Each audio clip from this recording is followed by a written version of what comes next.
Subscribe कीजिए technical engineer channel को और बेल आइकन को दबाइए लेटेस्ट टेक्निकल वीडियो सबसे पहले देखने के लिए।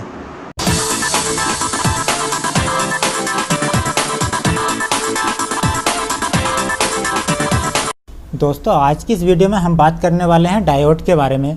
डायोड क्या होता है, इसकी वर्किंग और इसमें जो दो प्रकार की वाइसिंग यूज़ होती है उनका क्या रोल है, उसके बारे में आज हम इस वीडियो में जानेंगे। दोस्तों, से पता चलता है कि व्हाट इज डायोड। डायोड क्या है? दोस्तों, डायोड एक दो टर्मिनल का एक इलेक्ट्रॉनिक्स कंपोनेंट है जिसमें एक एंड पर एनोड होता है जिसको पॉजिटिव बोलते हैं, दूसरे एंड पर कैथोड होता है। और दूसरी चीज़, ये पी टाइप और एन टाइप सेमीकंडक्टर से मिलकर बना होता है। अब ये पी टाइप और एन टाइप क्या है, इसके बारे में हम आगे जानेंगे। दोस्तों, अगर पी टाइप की बात करें तो हम देख सकते हैं कि P type semiconductor is a type of semiconductor. Semiconductor को हिंदी में बोलते हैं अर्धचालक, जिसमें करंट फ्लो होता है लेकिन कम होता है, कंडक्टर से कम और इंसुलेटर से ज़्यादा। इंसुलेटर में तो होता ही नहीं है। When the trivalent impurity is added to the intrinsic और प्योर सेमीकंडक्टर, मतलब कि जब किसी सेमीकंडक्टर में ट्राईवैलेंट इम्प्योरिटी होती है जिसकी बाहरी कक्षा में 3 इलेक्ट्रॉन होते हैं, उसकी इम्प्योरिटी मिला दी जाए किसी ऐसे केमिकल के साथ जिसकी बाहरी कक्षा में 3 से ज़्यादा इलेक्ट्रॉन होते हैं, जैसे 4 इलेक्ट्रॉन होते हैं, तब वो ट्राईवैलेंट इम्प्योरिटी कहलाती है। अब ये कैसे होती है तो हम यहाँ चित्र से समझ सकते हैं। देखिए, मान लो ये सिलिकॉन की ये एटम है, सिलिकॉन है ये, और सिलिकॉन में हमने क्या करा, बोरोन की इम्प्योरिटी मिला दी है। अब बोरोन की बाहरी कक्षा में होते हैं 3 इलेक्ट्रॉन और सिलिकॉन की बाहरी कक्षा में होते हैं 4 इलेक्ट्रॉन। अब क्या होगा, जब बोरोन सिलिकॉन के साथ मिलेगा, चूँकि बोरोन की बाहरी कक्षा में 1 इलेक्ट्रॉन कम है, जहाँ इलेक्ट्रॉन कम होता है वहाँ एक होल क्रिएट हो जाता है, मतलब खाली स्थान बनता है वहाँ पर। इस केस में क्या होगा, जो सिलिकॉन की बाहरी कक्षा में 1 इलेक्ट्रॉन एक्स्ट्रा है, वो एक्स्ट्रा इलेक्ट्रॉन इस होल को भरने के लिए इस बोरोन की साइड को आएगा। तो इसका मतलब ये हुआ कि जो बोरोन है वो हमारा एक तरह से एक्सेप्टर बन गया। ये देखिए, एक्सेप्टर इम्प्योरिटी क्रिएट्स होल। जहाँ होल होता है उसको एक्सेप्टर बोलते हैं, जहाँ इलेक्ट्रॉन एक्स्ट्रा बचता है उसको डोनर बोलते हैं। डोनर के बारे में भी आगे बात करेंगे। तो बेसिकली मेन रीज़न ये है कि हमने सिलिकॉन के साथ बोरोन की रिएक्शन करा दी है। इसमें हम बोरोन की भी करा सकते हैं, गैलियम की भी, इंडियम की भी, एल्यूमिनियम भी, बहुत सारी ऐसी इम्प्योरिटीज़ हैं जो हम सिलिकॉन के साथ मिलाकर हम इसको पी टाइप में कन्वर्ट कर सकते हैं। ये पी टाइप सेमीकंडक्टर होता है जिसमें हम सिलिकॉन के साथ हमने कोई ऐसा पदार्थ मिलाया, कोई ऐसा केमिकल मिला दिया जिसकी बाहरी कक्षा में 3 इलेक्ट्रॉन होते हैं, तो वो हमारा पी टाइप सेमीकंडक्टर बन जाता है। अब ऐसे ही अगर हम बात करते हैं एन टाइप की, एन टाइप में उससे थोड़ा सा चेंज है। इसमें क्या करते हैं, हम सिलिकॉन के साथ एक ऐसा सब्सटेंस, एक ऐसा केमिकल मिलाते हैं जिसकी बाहरी कक्षा में 5 इलेक्ट्रॉन होते हैं। मतलब 4 से तो जो संयोजकता है वो पूरी हो जाएगी, 4 इलेक्ट्रॉन होंगे तो उसमें क्या होगा, बॉन्ड पूरा कंप्लीट हो जाएगा। हम 5 इलेक्ट्रॉन वाला केमिकल मिलाते हैं जिससे क्या होगा, 1 इलेक्ट्रॉन हमारा एक्स्ट्रा बच जाता है। देखिए, इस तरह से 1 इलेक्ट्रॉन एक्स्ट्रा। तो इस केस में क्या होगा, एन टाइप जो रीजन क्रिएट होगा, जो एन टाइप सेमीकंडक्टर बनेगा, उसमें होल की क्वांटिटी ज़्यादा हो जाएगी, क्योंकि वहाँ पर एक एटम के साथ एक इलेक्ट्रॉन एक्स्ट्रा हो रहा है, मतलब इलेक्ट्रॉन की जो क्वांटिटी है वो ज़्यादा हो जाएगी। और अगर की बात करें पी टाइप की, इसमें क्या होगा, होल की क्वांटिटी ज़्यादा हो जाएगी, मतलब पी टाइप में होल इकट्ठे हो जाएंगे और एन टाइप में क्या होगा, इलेक्ट्रॉन इकट्ठे हो जाएंगे। इसमें हम सिलिकॉन की रिएक्शन ऐसे में केमिकल के साथ कराते हैं जिसकी बाहरी कक्षा में 4 से ज़्यादा इलेक्ट्रॉन होते हैं। अब हम बात करते हैं और दूसरी चीज़, इसको डोनर बोलते हैं क्योंकि ये अपना इलेक्ट्रॉन देगा। अब किसको देगा, ये पी टाइप को देगा, और किसी को नहीं, ये पी टाइप सेमीकंडक्टर देगा अपना ये एक्स्ट्रा इलेक्ट्रॉन, क्योंकि वहाँ पर होल है। अब हम क्या करेंगे, लेकिन हमें बनाना है डायोड। तो डायोड बनाने के लिए हम क्या करते हैं, इन पी टाइप और एन टाइप दोनों सेमीकंडक्टर को जॉइंट कर देते हैं। अब वो जॉइंट किस तरह से करते हैं, कुछ इस तरह से करते हैं।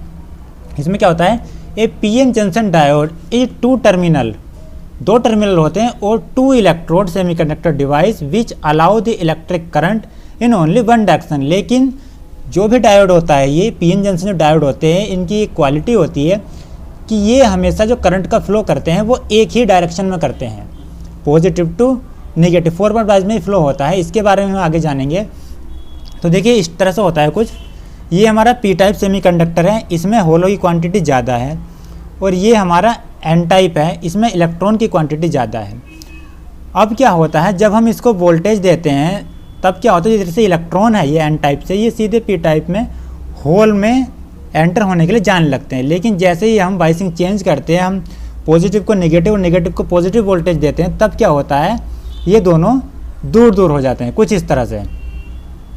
और ये जो इसके बीच में जो लेयर बनती है, ये जो दो लाइनें हैं डॉटेड लाइन, इसको बोलते हैं डेप्लेशन लेयर। मतलब एक ऐसा जॉइंट, एक ऐसा जोड़ जहाँ दो अलग अलग चीज़ें आकर मिल रही हो, इसलिए इसको डेप्लेशन लेयर बोलते हैं। और इसी डेप्लेशन लेयर से पूरा सिस्टम हमारा वर्क करता है, क्योंकि यही दोनों अलग अलग सेमीकंडक्टर को जॉइंट करती है और अलग करती है।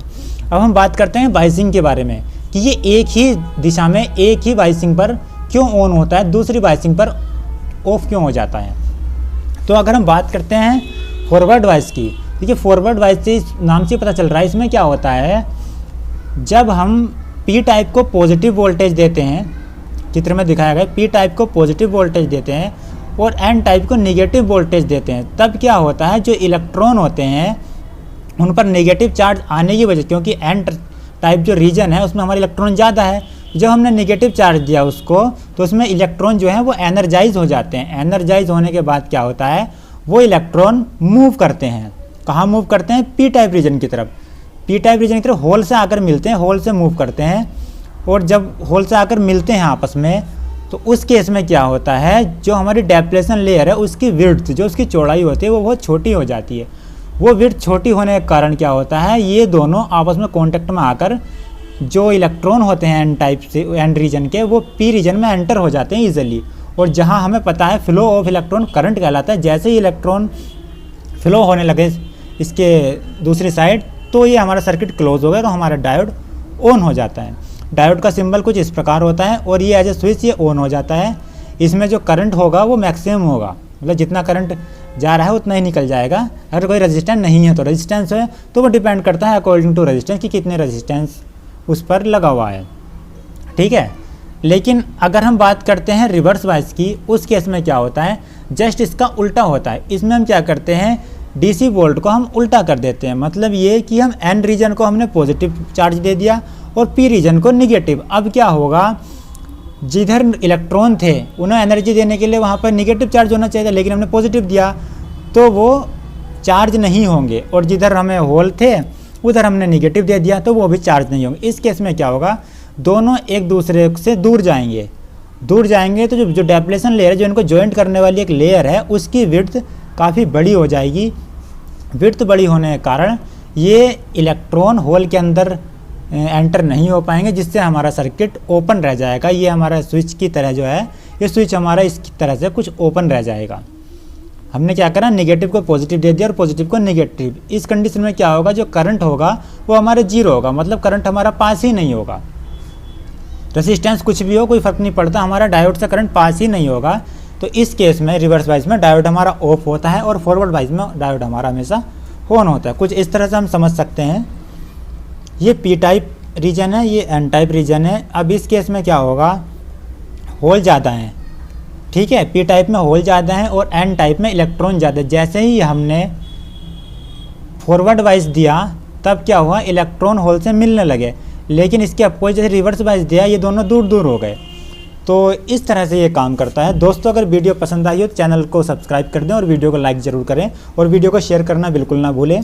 मिलता हूँ अगली वीडियो में किसी और टॉपिक के साथ, तब तक के लिए धन्यवाद।